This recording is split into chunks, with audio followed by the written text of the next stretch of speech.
प्राणी मात्र का परम धर्म क्या है?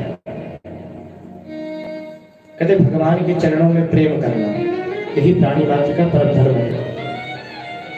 तो महाराज भगवान के चरणों में तो सभी प्रेम करते हैं, भले ही चाहे ऐसे करें, प्रेम तो सभी करते हैं भगवान के चरणों में, परंतु कब करते हैं?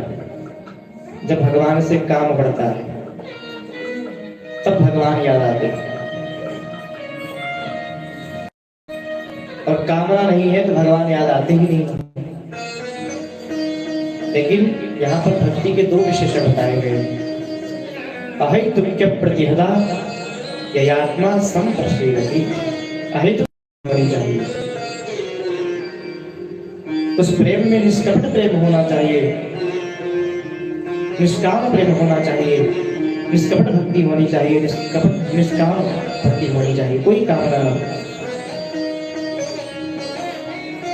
जिस प्रकार से परदेश में गए हुए प्रियतम को एक प्रियतमा बिना स्वार्थ के याद करती है, उसी प्रकार से प्रभु के विरह को हमेशा उनके विरह में रहना चाहिए, प्रभु को याद करना चाहिए।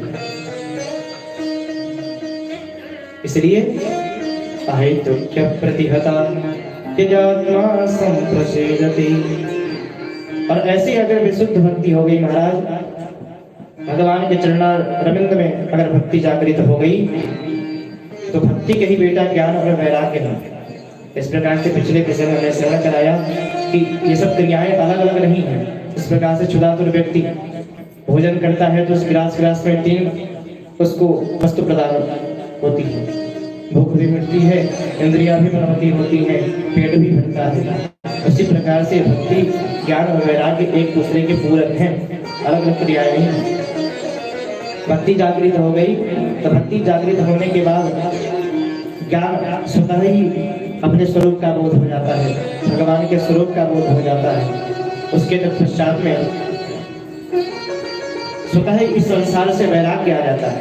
वैराग्य धारण करने की आवश्यकता नहीं, स्वतः ही वैराग्य धारण हो सकता है।